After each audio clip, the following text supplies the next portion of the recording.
Romanos 7. Analogía tomada del matrimonio. ¿Acaso ignoráis, hermanos, pues hablo con los que conocen la ley, que la ley se enseñorea del hombre entre tanto que éste vive? Porque la mujer casada está sujeta por la ley al marido mientras éste vive, pero si el marido muere, ella queda libre de la ley del marido. Así que, si en vida del marido se uniere a otro varón, será llamada adúltera. Pero si su marido muriere, es libre de esa ley. De tal manera que si se uniere a otro marido, no será adúltera. Así también vosotros, hermanos míos, habéis muerto a la ley mediante el cuerpo de Cristo, para que seáis de otro, del que resucitó de los muertos, a fin de que llevemos fruto para Dios. Porque mientras estábamos en la carne, las pasiones pecaminosas que eran por la ley obraban en nuestros miembros, llevando fruto para muerte. Pero ahora estamos libres de la ley por haber muerto para aquella en que estábamos sujetos, de modo que sirvamos bajo el régimen nuevo del Espíritu y no bajo el régimen viejo de la letra. El pecado que mora en mí. ¿Qué diremos, pues?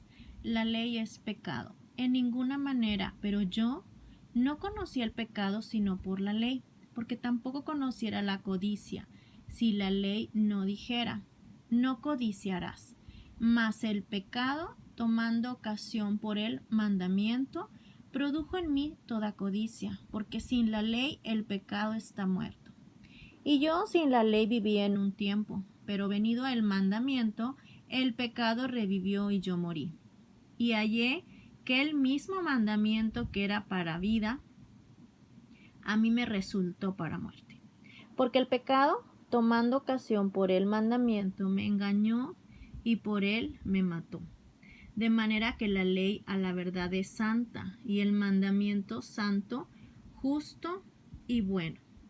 Luego lo que es bueno vino a ser muerte para mí, en ninguna manera, sino que el pecado, para mostrarse pecado, produjo en mí la muerte por medio de lo que es bueno, a fin de que por el mandamiento el pecado llegase a ser sobremanera pecaminoso.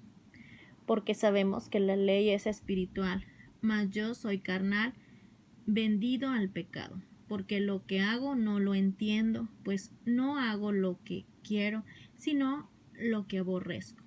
Eso hago. Y si lo que no quiero, esto hago, apruebo que la ley es buena. De manera que ya no soy yo quien hace aquello, sino el pecado que mora en mí. Y yo sé que en mí, esto es, en mi carne, no mora el bien, porque el querer el bien está en mí, pero no el hacerlo.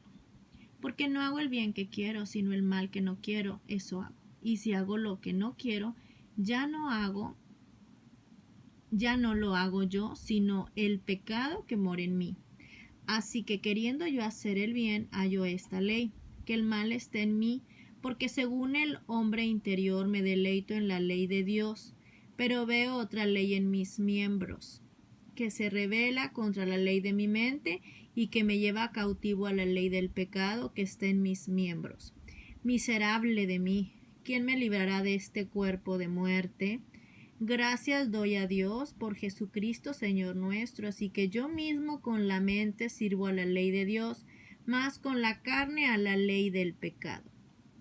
Amén.